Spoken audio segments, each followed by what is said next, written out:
Today we're sewing a cropped peplum tie top using New Look 6518. This pattern offers a few views so you have some length options.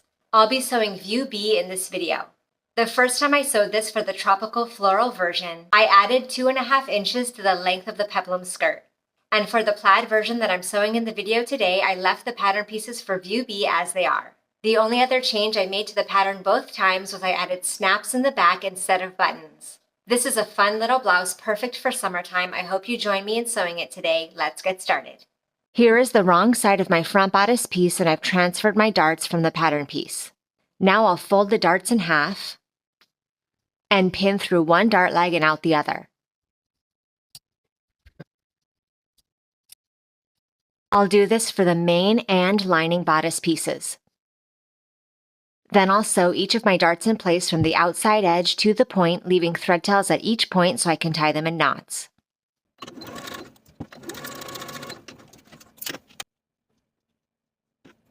And then press each of your darts downward. Here are the wrong sides of both of my back pieces. Along the center back edges where our buttons and buttonholes will go, I'm going to place 1-inch wide strips of interfacing just outside the seam allowance for both pieces and fuse in place. And I've done this for the main back bodice pieces only. For the side seams of the skirt pieces, I'm choosing to create French seams to avoid using the serger. So I'm going to place my front and back skirt pieces wrong sides together and pin the side seams. And then I'll sew those side seams with a 1/4 inch seam allowance.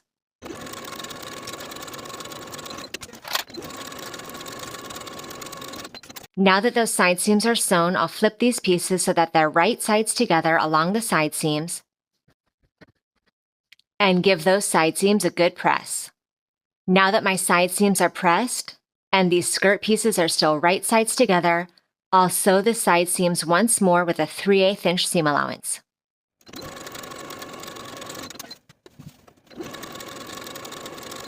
And then press your French seams toward the back skirt. For the bottom edge of the skirt, we're going to form a narrow hem. You can customize the width of that narrow hem. I'm choosing to fold the raw edge to the wrong side by about 3/8 of an inch all the way across. Once I've pressed that initial crease in place, I'll fold the raw edge once more to meet the crease so that I can roll that fold on top of itself, creating the narrow hem and pressing all the way across. Then I'll edge stitch that narrow hem in place along the inner fold from one center back all the way across to the other.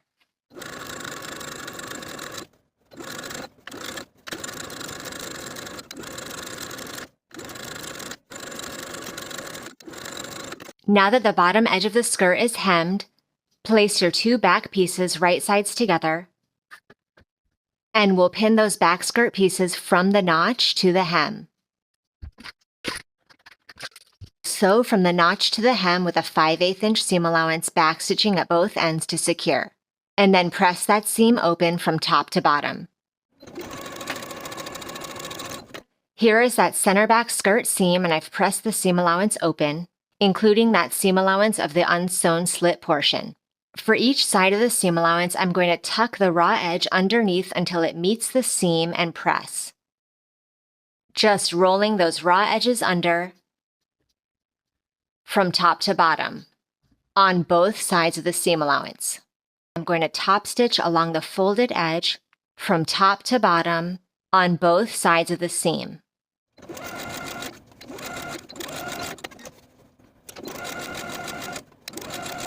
Now along the top edge of the skirt near your slit, on both sides of the skirt back, we're going to sew basting stitches using the longest stitch on your machine, starting at one notch all the way along the top of the skirt until we're back at the notch on the opposite side. Leave thread tails on both ends so that you have threads to pull for gathering.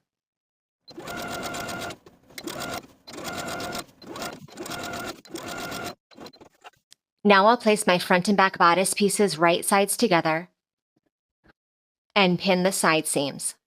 And I'll do this for both the main and lining bodice pieces. Then I'll sew each of those side seams with a 5/8 inch seam allowance and press the seams open.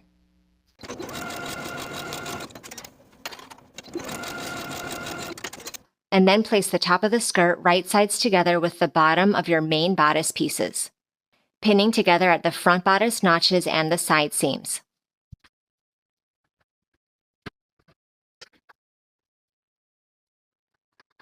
And then distribute the gathers until it fits between the marked points. Once the gathers fit the front skirt, pin everything in place.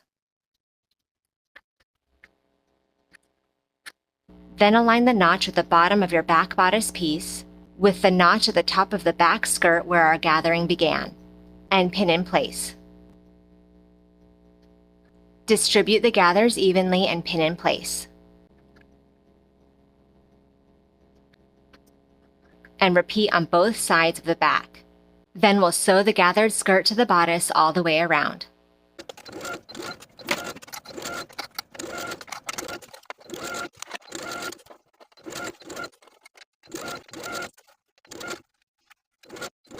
Then we can grade that seam allowance to remove some of the bulk.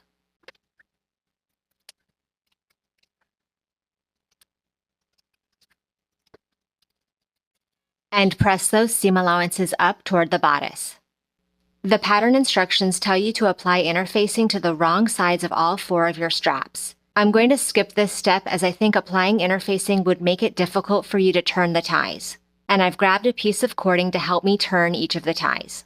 I'm going to place the cording right sides together with the tie at one of the short ends right in the middle.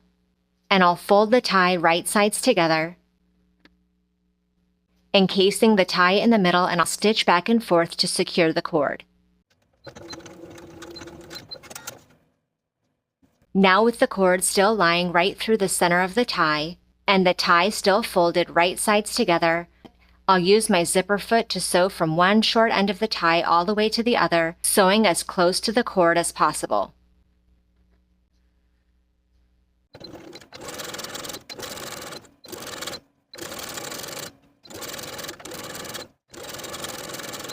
Then I'll trim the seam allowance of the tie by about half.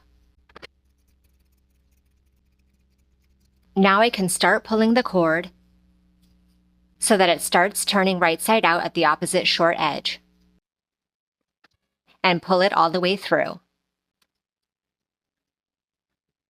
Then you can cut the cord at the opposite end. And repeat to create all 4 ties. Along the top edges of the bodice, there are small dots indicating where we're going to be placing each of our straps. Place one short edge of each strap with each of the 4 dots and pin in place, aligning the raw edges right sides together. And baste each tie in place.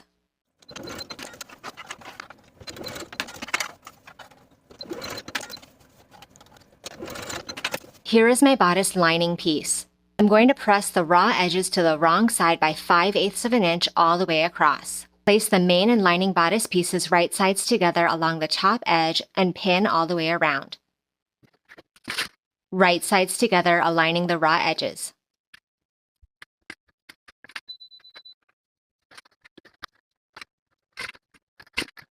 Also pin and align the center back edges.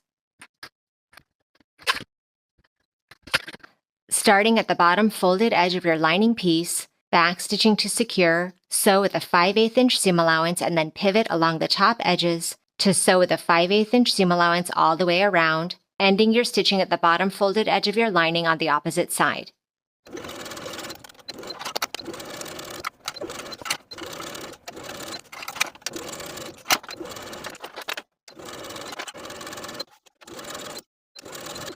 Then we can trim our seam allowances all the way around. And clip the center back corners.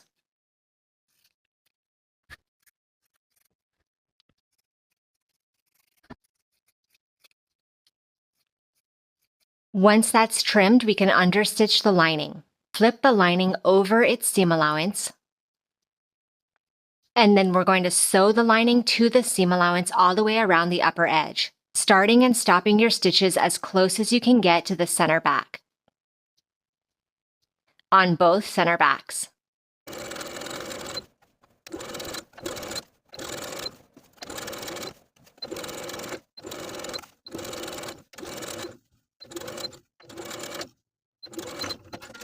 Turn the lining to the inside of the garment, poking out the center back corners.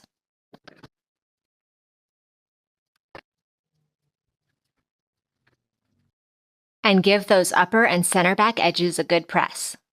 On the inside of the garment, the folded bottom edge of the lining should be resting right on top of the stitching line between the skirt and the bodice.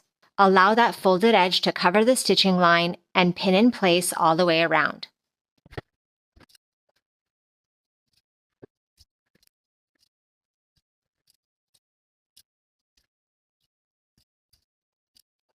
Now I have the lining pinned to the skirt seam line all the way around from center back to center back. And I'm going to stitch in the ditch from the outside, making sure that I'm catching that bottom folded edge of the lining as I go.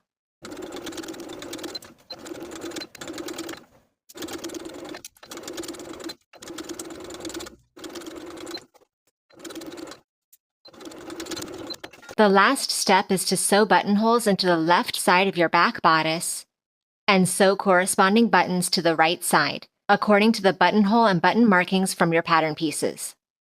Instead of buttons and buttonholes, I'm choosing to apply snaps instead, and I'm going to overlap the left over the right. And I've pinned it in place. Now I'll use one of the snap tools to poke holes through both layers at each of the buttonhole markings. Then I can apply the snaps to the left and right side.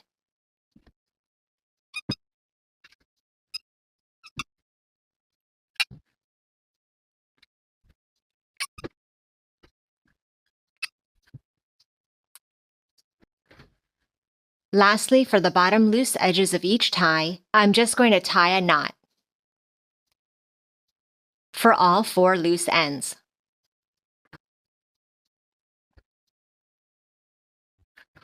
And now the top is complete.